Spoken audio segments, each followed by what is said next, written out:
లేదా లోన్ కోసం దరఖాస్తు చేసుకున్నా కానీ వారు డబ్బుల కోసము దరఖాస్తు చేసుకుంటే డబ్బులు ఇచ్చే పరిస్థితి లేదు.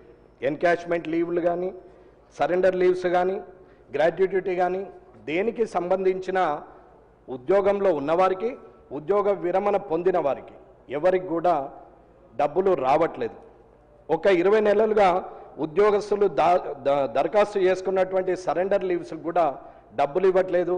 పోలీస్ డిపార్ట్మెంట్ వారు కానీ, ఇవాళ ఉన్నటువంటి రెవెన్యూ డిపార్ట్మెంట్ వారు కానీ, లేక అన్ని శాఖలలో ఉన్నటువంటి ఉద్యోగస్తులు, ప్రభుత్వ ఉద్యోగస్తులు లక్షలలో ఉన్నారు. వారందరికీ కూడా ఇప్పటి వరకు డబ్బులు రావట్లేదు. నేనేమి విమర్శించట్లేదు. ఇది ఈ తెలంగాణ ప్రభుత్వంలో ఒక ప్రజాప్రతినిధిగా, ఈ ప్రభుత్వంలో ఒక బాధ్యతాయుతమైన వ్యక్తిగా మాట్లాడుతున్నాను తప్ప ప్రభుత్వం గురించి ఎలాంటి రిమార్క్ చేసి మాట్లాడట్లేదు. కానీ వివిధ డిపార్ట్మెంట్లో సీనియర్ ఉద్యోగులకు చెల్లించాల్సిన వెహికల్ అలవెన్స్ కూడా 18 నెలలుగా రావట్లేదు. అలాగే ప్రభుత్వ కార్యాలయాల మెయింటెనెన్స్కు చెల్లించాల్సిన stationery, electricity bills, rents, municipal tax నిధులు కూడా 18 నెలలుగా చెల్లించట్లేదు.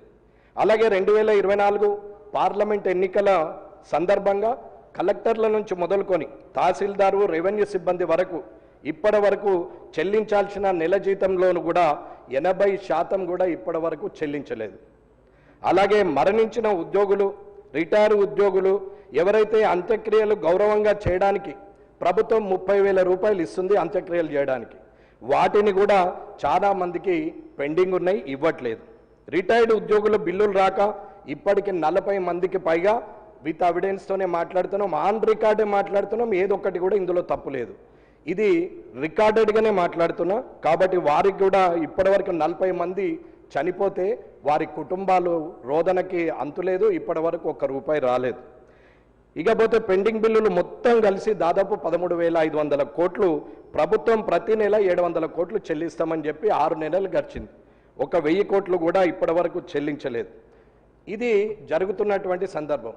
ఇది నేను ఒకటే చెప్తున్నాను, దయచేసి ముఖ్యమంత్రి గారికి మీ ద్వారా నేను తెలియజేసేది, ఈ ప్రభుత్వంలో బాధ్యతాయుతమైన వ్యక్తిగా ఇది నా ప్రభుత్వం అనుకునే నేను చెప్తున్నది ఏంటంటే, ఏదైనా చేసి ముందు ఉద్యోగస్తులకు ఈ డబ్బులు ఇచ్చే ఏర్పాటు చేయండి. సంక్షేమ పథకాలు కానీ, కాన్స్టిట్యున్సీలో డెవలప్మెంట్ అభివృద్ధి కార్యక్రమాలు కానీ, లేకపోతే ఇంకేవైనా మీరు కొత్తగా చేసినటువంటి పనులు కానీ, ఇంకెటువంటి నీటి పనులు కానీ ఏదైనా సరే ఆపి అయినా సరే వీరికి 13,500 కోట్లు ఇవ్వాలనే కోరుకుంటున్నాం.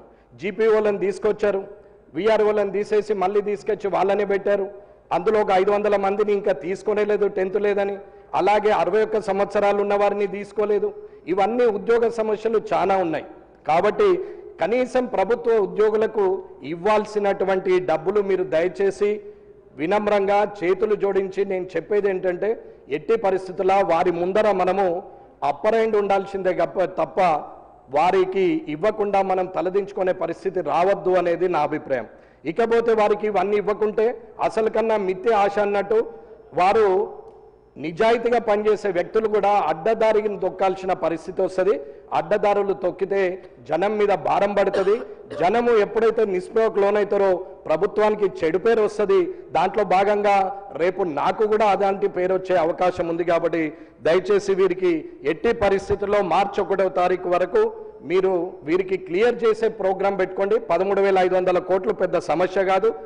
మీరు ప్రభుత్వము అంటే మనము ప్రభుత్వ ఉద్యోగులతోని సఖ్యంగా ఉంటే గుడ్ గవర్నెన్స్ అనేది ఉంటుంది. ఆరోగ్యంగా, ఆనందంగా ఉద్యోగస్తులందరూ ఉంటే ఖచ్చితంగా ప్రభుత్వము ఇంకా అభివృద్ధి కార్యక్రమాలు 24 గంటలు చేయొచ్చు. 365 రోజులు పని మీద ఉండేటువంటి ఉద్యోగస్తులకు ఇబ్బంది పెట్టద్దు అనేది నా కోరిక. దయచేసి నేను మళ్ళీ ఇది నేను థ్రెటన్ చేయట్లేదు. ఒకవేళ 1వ తారీఖు లోపల మీరు ఇవ్వకపోతే తద్వారా పరిణామాలు మనం అందరం చవి చూడాల్సిన పరిస్థితి వస్తుంది. ప్రభుత్వాలకు ఇంతకుముందే చెప్పినాము.